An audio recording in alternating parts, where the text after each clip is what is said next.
Before the season commenced, no one anticipated the Miami Heat to be in the Eastern Conference Finals. As the whole face of the NBA changed with big names such as Anthony Davis and Kevin Durant finding new homes, the Heat quietly went about their business, bringing in versatile wing Jimmy Butler in free agency and maneuvering some unfavorable contracts off their roster. The Heat selected sharpshooter Tyler Herro with the 13th pick in the draft, and unearthed a gem in Duncan Robinson, who has now become one of the premier shooters in the entire league. One name that was already on the roster, however, is former Kentucky Wildcat Bam Adebayo, who is growing into one of the best big men in the association. Adebayo may only be in his third year, but continues to grow before our very eyes. He has found himself at the heart of the Heat's offense as a one-of-a-kind point center in the league. The Heat offense runs through him with his ability to score the ball and find his teammates. His overall activity around the basket and high energy makes him an invaluable weapon for the Heat. Defensively, Adebayo's development has been simply remarkable. In such a short period of time, it's rare to see a player improve into one of the best defenders in the entire association, but that's exactly what he's done. Adebayo's size, length, and mobility allows him to guard positions 1 through 5, and as a result is now considered one of the premier and most versatile defenders in the NBA.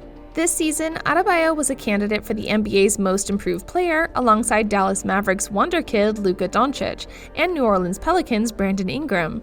No one expected Adebayo to be in the conversation, and many believed he was in fact snubbed of the award after Ingram took the honors. Finishing the season averaging 15.9 points, 10.2 rebounds, and 5.1 assists per game, Adebayo has cemented himself as one of the best all-round big men in the league. His averages this campaign have nearly doubled across the board from the previous year, and it's crazy to think he's only scratching the surface. By finishing up the season with those averages, Adebayo became the second youngest player in NBA history to average 15-plus points, 10-plus rebounds, and 5-plus assists. He joined elite company, trailing only legendary Hall of Famer Oscar Robertson, who was slightly younger in doing so. With outstanding performances throughout the season that consisted of multiple triple-doubles and over a steal and block per game, Adebayo earned his first All-Star appearance as a reward for his play on both sides of the ball. It's not just his numbers that are impressive, but also his intangibles and attributes that go beyond the box score.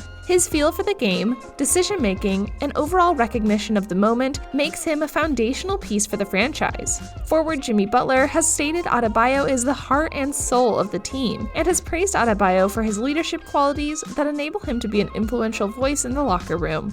The Heat met the Boston Celtics in the conference finals, and Adebayo stamped his authority on the contest in the dying seconds of overtime in Game 1. As the Celtics were down by 2, their young star Jason Tatum drove the lane looking to throw down an emphatic dunk before Adebayo met him at the rim. In a split second, Adebayo produced one of the greatest blocks in NBA history, sealing the win for the Heat. In doing so, Adebayo made NBA history as the first player to block a potential game-tying or go-ahead dunk in the final minute of a playoff game. This type of play is what put Adebayo on the map, and enabled him to be named to the 2020 All-NBA Defensive Second Team this season. There is no doubt Adebayo will be at the center of it all, and the Heat will need to lean on his dominance in the paint in order to advance. The 23-year-old has one more season left on his contract before hitting the free agency market in the summer of 2021. Given what he's already achieved, he will no doubt demand a max-level type deal. It would be in the best interest of the Heat to secure his services, as talented big men don't come around very often in today's NBA.